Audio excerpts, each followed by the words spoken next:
اور جو آپ کو رکھتے متعین ہوئی تھی اللہ کے فضل سے 17 صرف عشاء دیاں، اور ہم نے بتایا کہ 17 24 گھنٹے میں ہے، 2 فجر، 4 ظہر، 4 عصر، 3 مغرب اور 4 عشاء۔ باقی وطر ہو یا سنت موقدہ ہو، جتنا گڑ ڈالیں اتنا میٹھا ہے، ہم تو پڑھتے ہیں، لیکن یہ اوبلیگیٹری نہیں ہے۔ اور جس کو یہ بات سمجھنا ہے نا، اس کے لیے ہمارے پاس علمی پھکیاں بھی ہیں، فوراً سمجھ آئے گی۔ اچھا آپ یہ بتائیے کہ نبی علیہ السلام رمضان کے علاوہ کتنے نفلی روزے رکھتے تھے ہر مہینے؟ ایٹ لیسٹ 11 روزے رکھتے تھے، 3 ایام 20 کے، چاند کی 13، 14، 15، اور 2 جمعرات اور سوموار کے، مسلم شریف میں آتا ہے۔ ایام 20 کا بھی ذکر بخاری مسلم میں ہے۔ تو اگر 4 ویکینڈز بھی بنے تو 8 روزے یہ اور 3 وہ، کتنے ہو گئے؟ 11۔ تو یہ بتائیے کہ جتنے عاشقان رسول ہیں جو لوگوں کو سنت موقدہ پڑھانے کے اوپر تلے ہوئے ہیں، یہ مہینے میں کتنے روزے رکھتے ہیں؟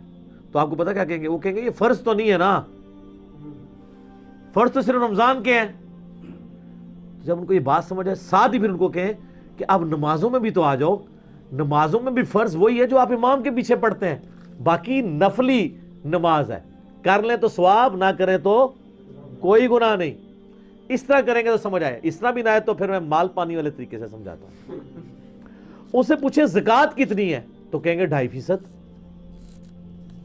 40واں حصہ 2.5%۔ تو ان کو کہیں کہ 2.5% تو آپ 20% دے دیا کریں، وہ کہیں گے نہیں فرض تو 2.5% دیا ہے، اوپر جتنا مرضی نکال لیں، نکالتے کو نہیں ویسے اللہ کے فضل سے وہ، ان کو کہ اوپر والا بھی نکالیں، اس کے بغیر آپ کی 2.5% بھی قبول نہیں ہوگی۔ جیسا کہتے ہیں نا، جو سنتا نہیں پڑھتا ہوتے فرض بھی نہیں ہوتے، جو تراویح نہیں پڑھتا ہوتا روزہ بھی نہیں ہوتا۔ اب علماء کہتے ہیں نہیں ہم نے تو کبھی نہیں کہا، تو سر یہ جنات کرو آگے ان کو کہانیاں، آپ نے کرائی ہوئی تھی نا، جب ہم نے کہانی پکڑی ہے تو ہم منکر ہو گئے، جی ہم نے کبھی نہیں کہا کہ بت رکھ کے آتے تھے تو رفع دین ہوتا تھا۔ تو آپ صدیوں تک یہ لائف انجوائے کرتے رہے ہیں یہ والی، اور آپ نے کبھی کسی کو ممبر پہ آج تک کسی حنفی نے کہا کہ یار یہ جھوٹ نہ بولا کرو کہ بت رکھ کے آتے تھے رفع دین ہوتا تھا؟ کیوں؟ وہ ایک ٹکٹ میں 2 مزے کر رہے ہیں، وہ چاہ رہے ہیں یہی چیز چلتی رہے، کہانی چلتی رہے۔ تو وہ آپ کہہ نہیں 2.5% تو فرض ہے تو باقی جتنا مرضی کر لیں، تو اس کو کہ نماز بھی وہ 17 رکھتے ہی فرض ہے، باقی جتنی مرضی کر لیں۔ پھر وہ بخاری مسلم میں حدیث ہے نا، ایک صحابی ہے، ان کا یا رسول اللہ مجھے موٹا موٹا دین بتائیں میں جو کر سکتا ہوں۔ آپ نے فرمایا کہ 5 نمازوں کی فرض رکھتے پڑھ لو، ٹھیک ہے، فرض نماز کو قائم رکھو 5 نمازوں کی، اور فرض زکوٰۃ دو، اور فرض روزے مہینے کے رمضان کے رکھ لو۔ حج اس وقت فرض نہیں ہوا تھا، اس لیے حج کا ذکر اس حدیث میں نہیں ملتا۔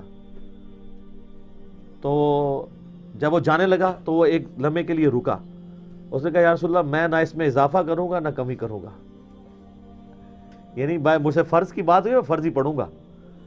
تو جب وہ چلا گیا، رخ بدل کے پیٹھ کر کے، آپ ہوتے تو الٹے قدم جاتے ہیں نا، کیونکہ آپ کو تو مزاروں سے الٹے قدم آپ نکلتے ہیں۔